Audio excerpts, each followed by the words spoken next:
أعوذ بالله من الشيطان الرجيم بسم الله الرحمن الرحيم والذين يجتنبون كبائر الإثم والفواحش وإذا ما غضبوا هم يغفرون۔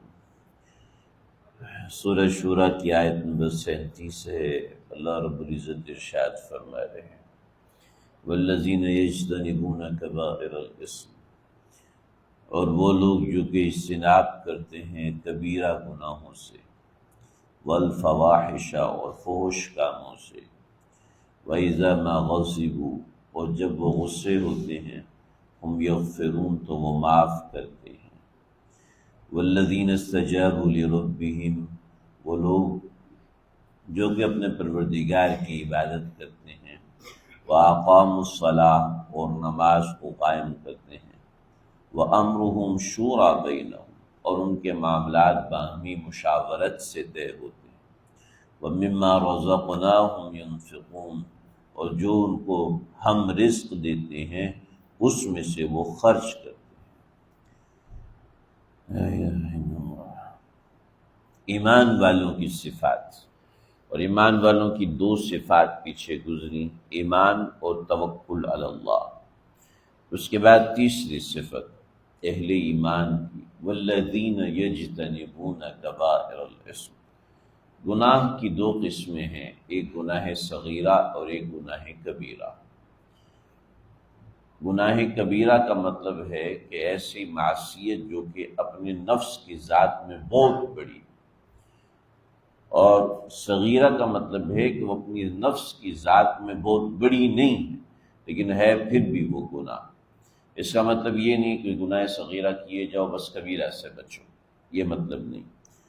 البتہ کبیرہ عام طور پر ان گناہوں کو کہتے ہیں جن کے اوپر بڑی سخت وعیدیں وارد ہوئی، جیسا کہ قتل ہے، جیسا کہ زنا ہے، جیسا کہ شراب ہے، جھوٹ بولنا ہے، جھوٹی گواہی دینا ہے۔ تو کبیرہ گناہوں کے حوالے سے بڑی تفصیلات ہیں۔ صاحب مظاہر حق نے 73 کبیرہ گناہ گنوائے ہیں کہ یہ کبیرہ گناہ ہے۔ اعظم الکبائر 9 ہیں، جیسے کہ عقیدۃ الطحاویہ کے اندر کبائر گناہوں کی صفت کو بیان کرتے ہوئے بتایا۔ الاشراک باللہ کو بھی کبائر میں جادوگری کرنے کو، جادو کروانے کو، چوری کرنے کو، ڈاکہ ڈالنے کو، کسی سے کسی کا کوئی عضو تلف کر دینے کو، ان سب چیزوں کو گناہ کبیرہ شمار کیا گیا ہے۔ تو والذین یجتنبون کبائر الاسم، بڑے بڑے گناہوں سے۔ مفسرین نے یہاں بحث کی ہے، بڑے گناہ سے بچتے ہیں تو چھوٹے گناہ سے نہیں بچتے۔ مقصود یہ ہے کہ جب بڑے کا ذکر کر دیتے ہیں تو چھوٹا خود ہی ضمن میں آ جاتا ہے، کہ جب کوئی بڑے بڑے گناہوں سے بچتا ہے تو وہ چھوٹے چھوٹے گناہوں سے بھی بچتا ہے، یہ عادت انسانی ہے۔ اس کا ہرگز مطلب یہ نہیں ہے کہ وہ صغائر کا ارتکاب کرتے ہیں۔ بعض صغیرہ گناہ ایسے ہوتے ہیں جو کہ کبیرہ سے زیادہ اشد ہوتے ہیں، جیسے حضرت مجدد ملت حضرت تھانوی رحمۃ اللہ علیہ نے لکھا ہے، ملفوظات جلد نمبر 3 ہے یا 4، فرمایا کہ بعض صغیرہ گناہ ایسے ہوتے ہیں جن کی اشدیت اور جن کی سختی وہ کبیرہ گناہوں سے بھی بڑی ہوتی ہے، اور وجہ اس کی یہ ہے کہ وہ بہت ساری شناعت اور بہت ساری سختی کا باعث بنتے ہیں۔ جیسے کہ مثال کے طور پہ فرمایا بدنظری کا گناہ، کہ بدنظری کا گناہ ایسا ہے کہ جس کی جب انسان بدنظری کر لیتا ہے تو دل پہ کالک آ جاتی ہے، اب وہ ظلم کرتا ہے، اس کو وہ ظلم انصاف لگتا ہے۔ اب وہ کسی کا حق تلف کرتا ہے، حق تلف کرنا اس کو اپنا حق لگتا ہے، یعنی دل کا قبلہ ہی بدل جاتا ہے۔ تو حضرت تھانوی رحمۃ اللہ علیہ سے ہی کسی نے پوچھا حضرت صغیرہ گناہ اور کبیرہ گناہ میں کیا فرق ہے؟ فرماتے ہیں کہ چھوٹا کوئلہ اور بڑا کوئلہ ہے۔ چھوٹا کوئلہ ٹرنک میں رکھ دو وہ بھی آگ لگا دے گا، اور بڑا کوئلہ ٹرنک میں رکھ دو وہ بھی آگ لگائے گا۔ پھر فرمایا کہ پھر مسئلہ یہ ہے کہ صغیرہ گناہ بار بار کرنے سے کبیرہ گناہ میں سے بھی بڑھ جاتا ہے۔ تو یہاں یجتنبون کبائر الاسم، بڑے بڑے گناہوں سے بچتے ہیں۔ تو اکبر الکبائر تو خاص طور پہ مومن اس سے بچتا ہے، شراب ہے، زنا ہے، جوا ہے، رشوت ہے، قتل ہے، اور جادو ہے، گانا ہے، یہ سب چیزیں کبائر الاسم۔ اور پھر فرمایا کل امتی معافن الا المجاہرین، میری ساری کی ساری امت معافی کے قابل ہے مگر وہ جو کہ کھلے عام گناہ کرتا ہے۔ کھلے عام گناہ کرنے والے کو معافی نہیں ملے گی۔ ایک تو ہے کہ چھپ کے گانے سنتا ہے، اور ایک ہے ڈیک لگا کے گانے سنتا ہے، دونوں میں فرق ہے۔ تو ایک کھلے عام گناہ کر رہا ہے اور ایک چھپ کے گناہ کر رہا ہے، تو بعض مرتبہ وہ چھپ کے کیا ہوا گناہ یہ چھوٹا سمجھا جاتا ہے۔ چنانچہ بعض مفسرین نے یہ کہا کہ والذین یجتنبون کبائر الاسم، گناہ کر کے اس پہ اکڑ جانا، گناہ کر کے اس پہ جم جانا، گناہ کر کے اپنے گناہ کی تائیدیں کرنا کہ میں نے یہ کیا اس لیے یہ اچھی چیز ہے۔ میں نے جیسے چور چوری کر کے اس پہ اکڑتا تو نہیں، کہتا میں بہت اچھا کام کر رہا ہوں، لیکن آج دیکھ لیں کہ آج چور بھی اپنی چوری کرنے کے بعد کہتے دیکھو میں نے تو غریبوں میں پیسہ بانٹا ہے، میں ایسا ویسا۔ ہماری ساری حکومتیں کیا کر رہی ہیں آپ سب جانتے ہیں، کیا معاملات ہیں اور کیا کیا چیزیں ہیں۔ تو مومن جو ہے وہ اگر گناہ اس سے سرزد ہوتا ہے تو وہ ایسا سرزد ہوتا ہے کہ وہ خفیہ طور پہ ہوتا ہے، وہ اس گناہ کے اوپر وہ جری نہیں ہوتا۔ ایک بات۔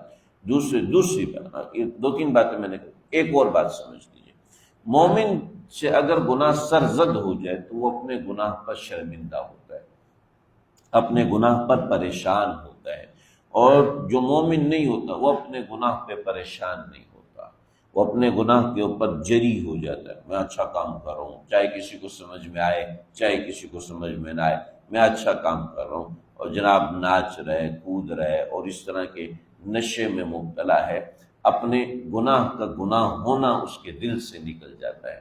تو جب ایمان سینے سے رخصت ہونے لگتا ہے تو اس کا سب سے پہلا افیکٹ یہ ہوتا ہے کہ اپنے گناہ پہ انسان کو جرأت ہونے لگتی ہے، اپنی برائی پہ انسان کو جرأت ہونے لگتی ہے۔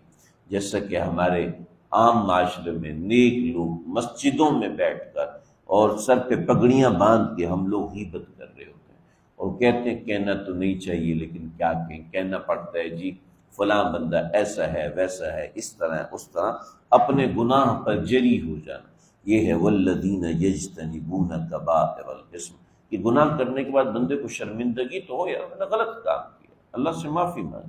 گناہ کرنے کے بعد جری ہو جائے، یہ ایمان کی صفات میں سے نہیں، مقتضیات ایمان میں سے نہیں ہے۔ جیسے میرے اوپر پانی پڑا، سارے کپڑے گیلے ہو گئے، تو پانی گرنے کا مقتضا یہ ہے کہ میرے کپڑوں پہ گیلا میرے کپڑے گیلے نظر آنے چاہیے۔ ایسے ایمان کا مقتضا یہ ہے کہ وہ کبیرہ گناہوں سے، اس طرح کے گناہوں سے اپنے آپ کو بچائے۔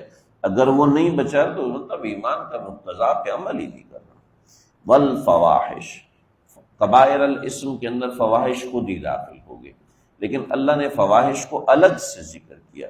بھی کون کون آیا ہے؟ بھی سارے مہمان آئے۔ خالد بھائی آئے کہ نہیں آئے؟ نہیں وہ بھی آئے۔ خاص طور پہ خالد بھائی کا پوچھ رہے اس لیے کہ ان سے بڑی محبت ہے، اس لیے کہ وہ بڑا بھائی ہے، اس وجہ سے اس کا خاص طور پہ پوچھ رہے ہیں۔ تو والذین یجتنبون کبائر الاسم، کبائر اسم تو ذکر کر، لیکن فوش کاری وہ خاص طور پہ الگ سے ذکر کیا کہ مومن فوش کاری میں مبتلا نہیں ہوتا۔ ہاں اس سے کوئی دوسری گڑبڑ ہو سکتی ہے لیکن فوش کاری سے وہ خاص طور پہ بچتا ہے۔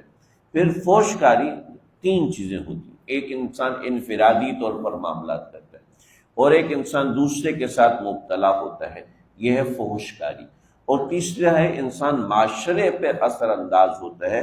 وَإِذَا مَا غَضِبُوا هُمْ يَغْفِرُونَ، جب وہ معاشرتی معاملات کرتے ہیں تو ظاہری بات ہے معاشی معاملات، معاشرتی معاملات میں میری آپ سے، آپ کی اس سے، اس کی اس سے اتفاق نہیں ہو پاتا، ظاہری بات ہے، ایک طبعی بات ہے، سب لوگوں کی رائے ایک ہو نہیں سکتی، یہ ممکن ہی نہیں ہے کہ سب سمجھدار ہوں اور سب کی رائے ایک ہو، ایسا ہو نہیں سکتا، اختلاف رائے ضرور ہوتا ہے۔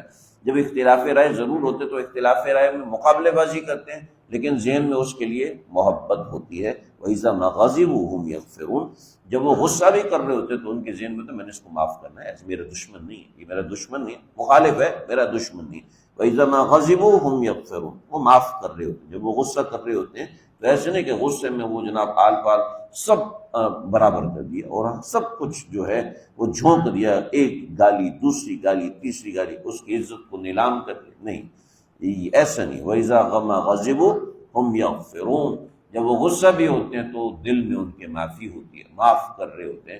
ایسے نہیں کہ وہ اندر سے بھی غصہ ہوتے ہیں، اندر سے بغض ہوتا ہے، اندر سے نفرت ہوتی ہے. غصہ ہوتے ہیں ایک اصولی بات، یہ تم نے کام صحیح نہیں کیا، یہ کام صحیح کرو اس کے بعد پیسے ملیں گے. یار یہ ہے ہی 2 نمبر آدمی، بیکار قسم کا. مومن ایسا نہیں ہوتا، پہلے جیسا ہوتا ہے. یہ کام صحیح نہیں کیا، اس کو ٹھیک کرو. نہیں مولوی صاحب آپ کو نہیں پتا، یہ ہوتے ہی 2 نمبر لوگ ہیں. مومن ایسا نہیں ہوتا.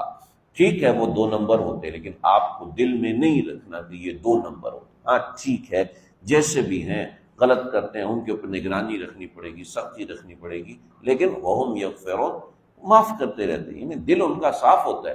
ایسا نہیں ہے کہ وہ دل کے اندر گندگی لے کے بیٹھتے ہیں پھر ان سے معاملات کرتے ہیں. تو یہ مومنوں کی اس میں 3 صفات ہیں.